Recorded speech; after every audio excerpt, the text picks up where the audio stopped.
What's happening in the streets? What is happening? What is good? What's going on in your life? All y'all popping up. Oh my goodness, people popping up. What's happening? What's going on? Good morning to you. Happy Tuesday. Oh my gorgeous people. Good morning, my beautiful and gorgeous people. I say I got the finest followers on the planet, and I will not back down from that statement. Yes, God. What's happening? Good morning. Good morning. Good morning. It's a beautiful day. It is a beautiful day. Just beautiful. And I get to spend it with beautiful people such as y'all. And I'm so thankful. Let me talk to you. Good morning. Shoot. Told you I'm one of the luckiest people in the world. I get to hang out with y'all every day. Life is good. What's going on? I'm doing good. Thank you for asking. I'm doing good, Fee. Life is good. But you know what? I'm always looking for better. Let me first start off by saying thank you for hanging out with me yesterday. We had a great time working out and all that other good stuff. Shoot, we're going to do it again tonight, so feel free to come in. I like to reward my people for hanging out with me and following me and all that other good stuff. So we'll be going back at it again at 6:15. And if you wish to join us, it was a great time yesterday. Come back, hang out with us. As you see, it's a workout, but we also have a good time with each other too. And thank you. And I think that's one of the things that kind of separates us is that we're real. We have a good time together. We lose weight together. And yes, it can be done without it being boring, without it, just being boring and unfun. You know what I'm saying? So, and that's how a lot of folks who work out with me lose weight. We have a good time.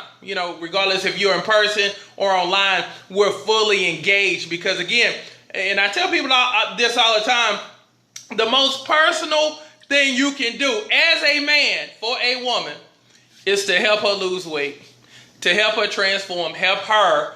Because, again, you help a woman get her life back. I mean, what greater gift can you give a person than to give them their life back, give them their self-esteem back, give them their swagger back? And that's what I do. And I take pride in that. And we do it for millions and millions of people around the world. And there's still more work to do because I want this to be a spankless and body magic-less society. I want you to be able to walk around without having all kind of contraptions on. And, whenever somebody try to get you naked, it take about 10, 15 minutes because you got to unzip and I got to get all that mess up off of you. I'm saying there's nothing better than a woman walking around confident without having all that foolishness on. I'm like, I might as well let me just wrap your whole head, or from your head all the way down to your ankle like you're a mummy. Nah, just hang out with me. I'm going to get you right to where, and this is what I love too. I love when y'all go to the beach and you got your two-piece on. I mean, because again, you can't put Spanx on. You can't put a Body Magic on the two-piece.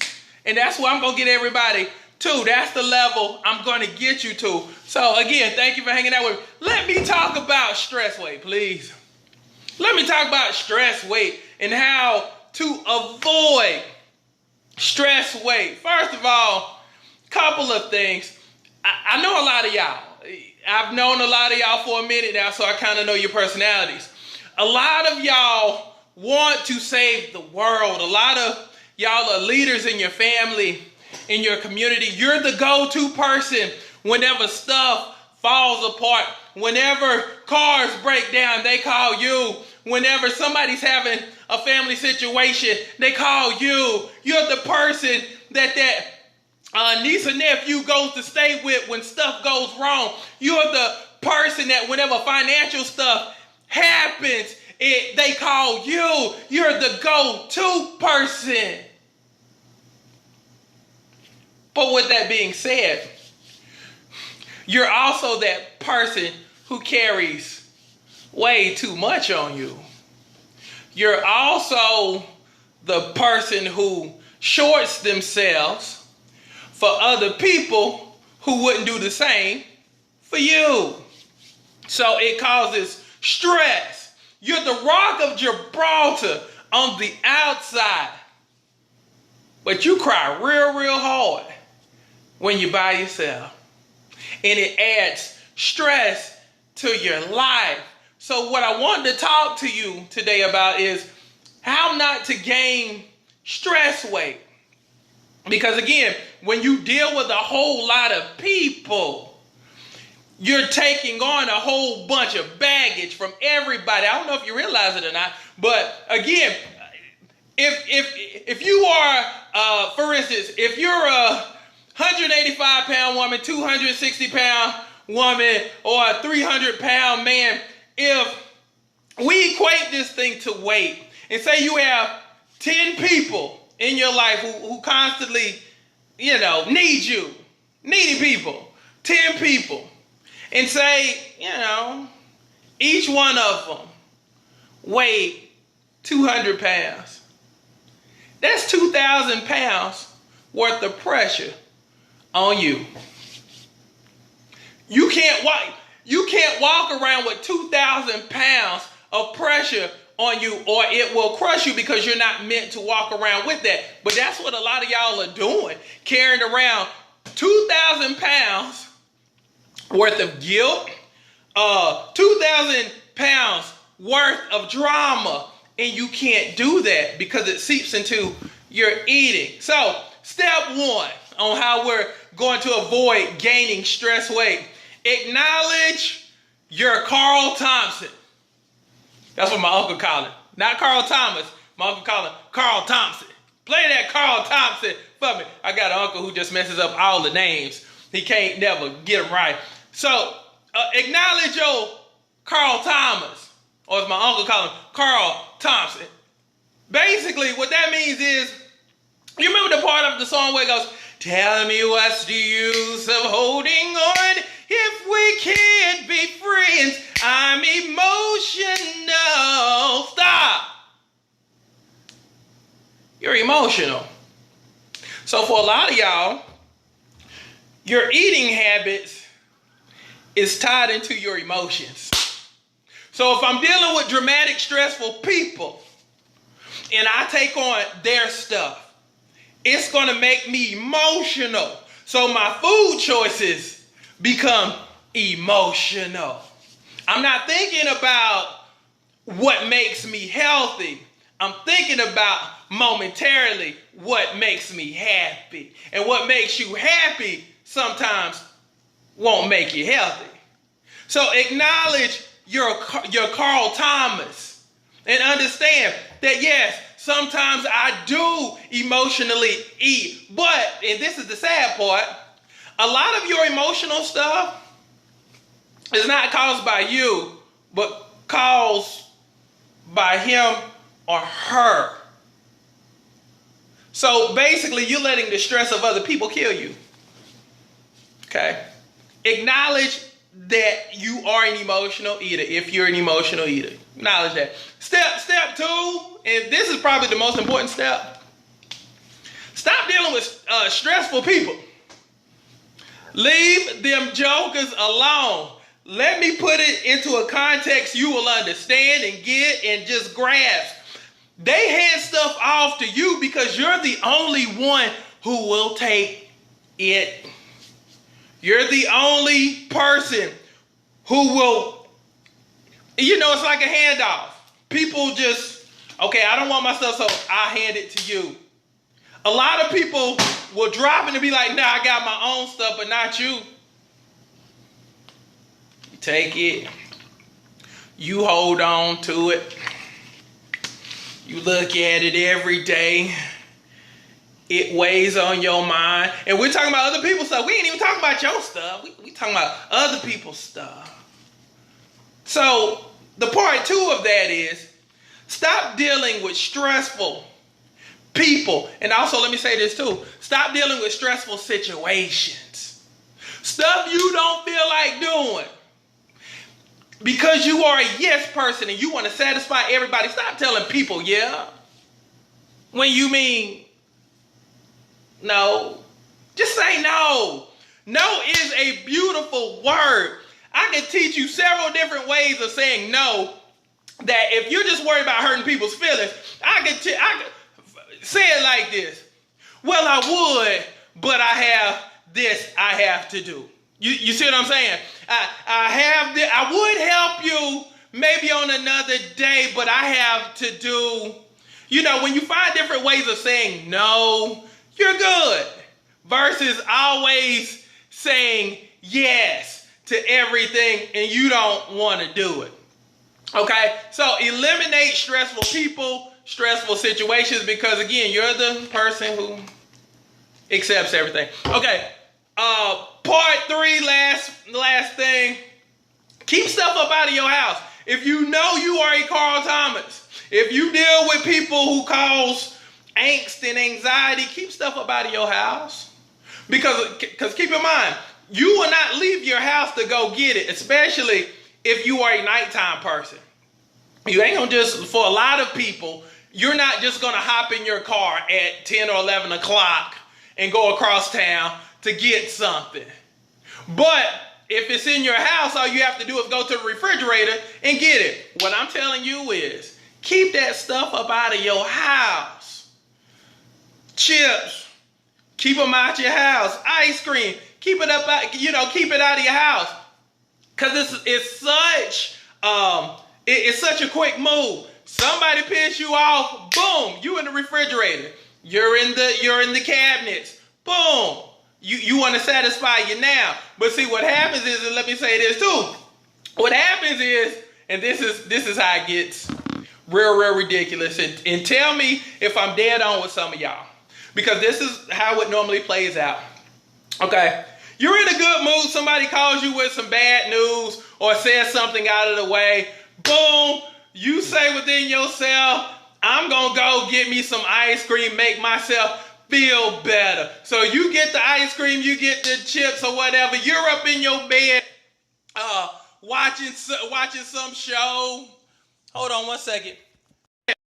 Watching some show, and then next thing you know, you got to get up to pee, or you got to take a shower, and then when you take the shower, you see yourself in the mirror butt naked, and now you feeling bad. And now you feeling guilty because you remember 5-10 years ago, that didn't look like that. That wasn't hanging like that. But it all goes back to, if you think about it, the dramatic person that you got off the phone with. That's how it started. Start off with that dramatic person. That's why I say start pruning your people and understand how they impact your life directly and indirectly, so much so that they're helping, literally, and I want you to hear this, they're helping to kill you. They're helping your self-destruction. But again, it falls back on you because you're allowing it to happen. So you have to take responsibility for everything, but it starts back with getting rid of those people who contribute to your problem. So, point one, acknowledge your Carl Thomas. Know that if you're an emotional eater, accept it. But know that you can change it. 2, stop dealing with stressful people and stressful situations you ain't got no business fooling with. And number 3, please keep stuff up out of your house.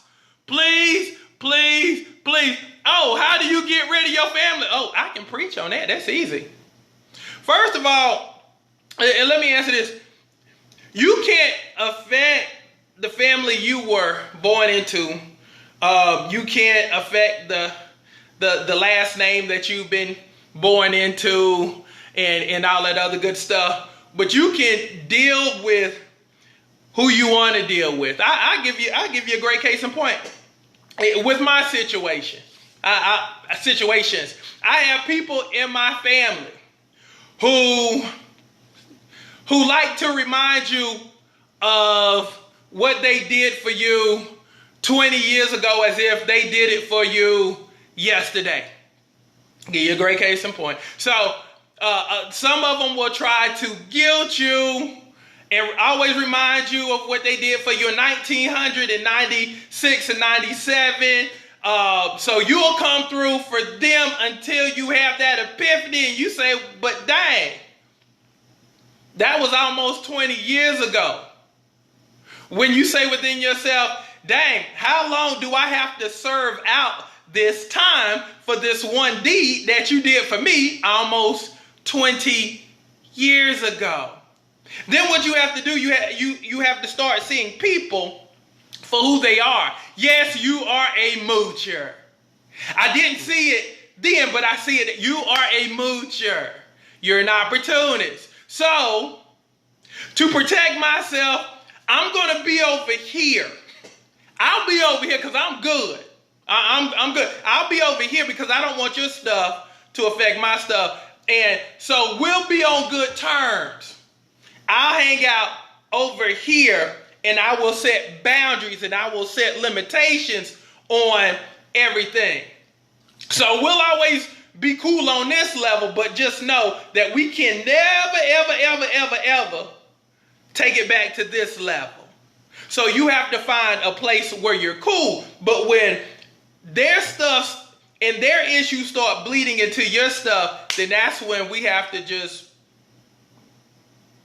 be, we have to be holiday people.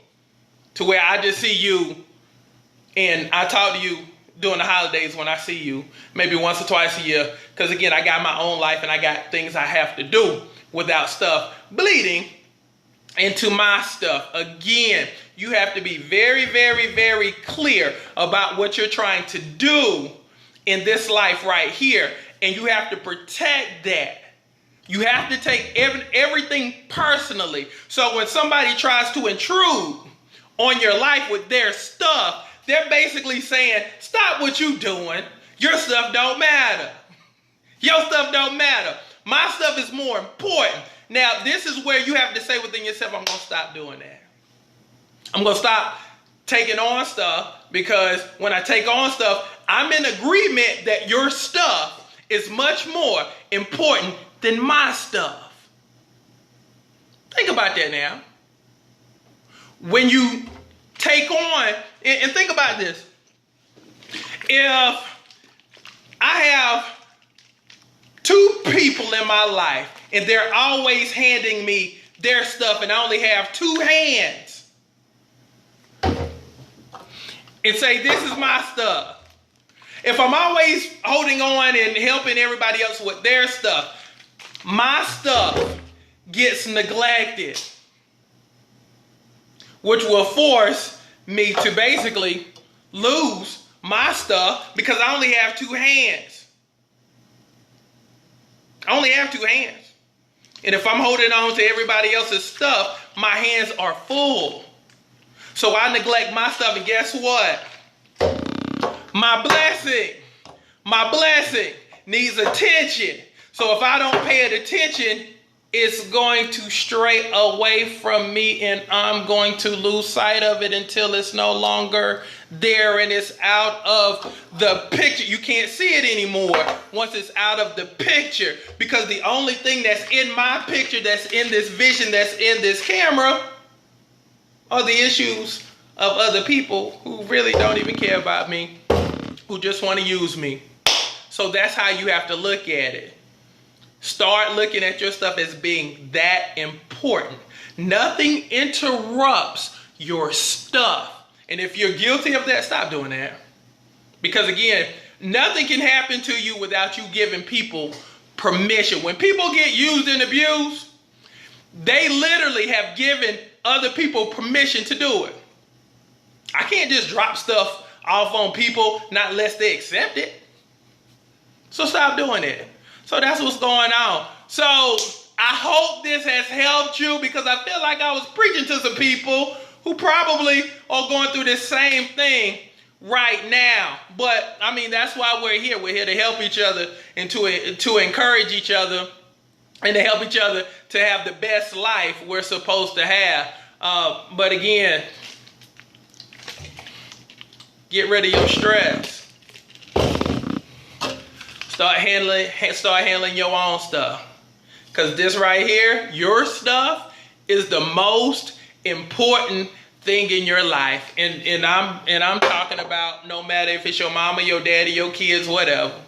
They got their own stuff. But if you're always grabbing and you always holding and you being Captain Saberhose, guess what?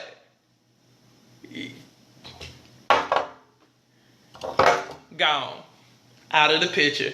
10, 15 years go down the line and it's gone. It's no longer there inside the picture. Somebody else done took your blessing. Boom. Cause you holding on. Quit. Love y'all.